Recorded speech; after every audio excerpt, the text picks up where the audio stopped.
Hi everybody, welcome to Axe Root Homestead. I'm Angela and this is my barn stall coop. I don't have a standalone duck or goose coop like you see all those cute chicken coops. What we have is an old 1775 barn, and we actually have an old cattle birthing stall that we've converted into our coop for our ducks and our geese. So here we are. I painted everything white. When we moved in, it was all dark wood. There were some chickens that were kept in here, so there were some roosts. But what I did is I ripped out the lighting, updated it with this farmhouse style lighting here, this barn light. There's 3 total, and I'll show you the other area in just a second. But this is the main area where our ducks live. We use wood pellet bedding on the floor.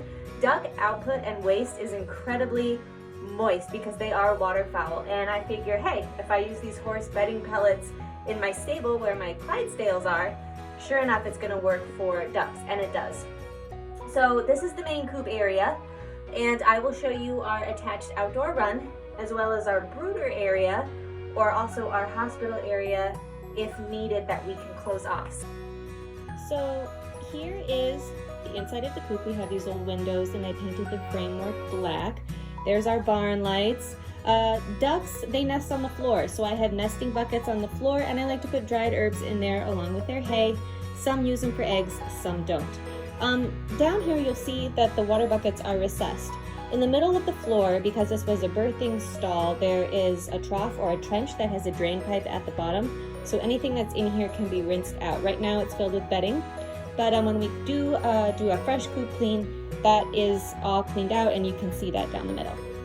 I do hang potted plants because it does attract insects and other critters that will eat bugs and flies. So it's a good home for spiders, and it's a good home for wasps, and they will eat flies that are in the coop, which is always a good thing. So over here, it has a door. So this door has a hinge on it and a lock, and let's duck under here. This becomes a separate coop space. I wired this in so that there's extra give on the cable line running to it. What that means is I can lower it as I need to for a brooder light, and put a heat lamp or a heat bulb in here and drop it low for the safety of the birds to keep them safe and warm. But when we're not using this for a closed off brooder space where everybody has visual contact, what we do is we just open this up and use this as one big coop unit. So we actually just opened this up last week. Not so little ducklings are now running with the rest of the flock. Here's another angle of that coop space. Now let's do a full 180, and this is our outdoor run. So if I back up a step, you'll see that we have this attached with an old barn door, so if the weather's bad or if we're having a predator issue, this does shut and lock. Stepping outside, this deer fencing separates the sheep pen over there with the duck and goose area. There's an outdoor shelter here because geese do get territorial when they're broody. So when and if they're acting up, this becomes their space, and they have a special shelter to get out of the elements. But you'll see this is all enclosed and predator proof. It has its own separate door. This is a window, so you'll see that's on a couple of hinges. And then at the top of our coop, it's not any sort of enclosed roofing. What we have instead is electrified wire.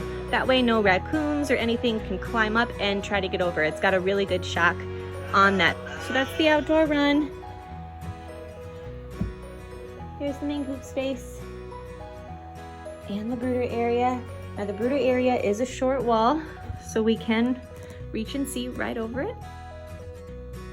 And the brooder area also has its own separate door here.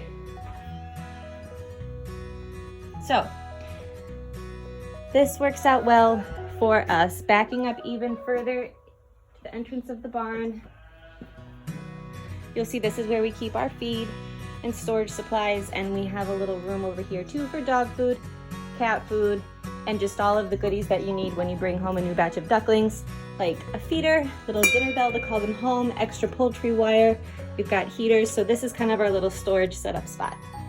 So that is it.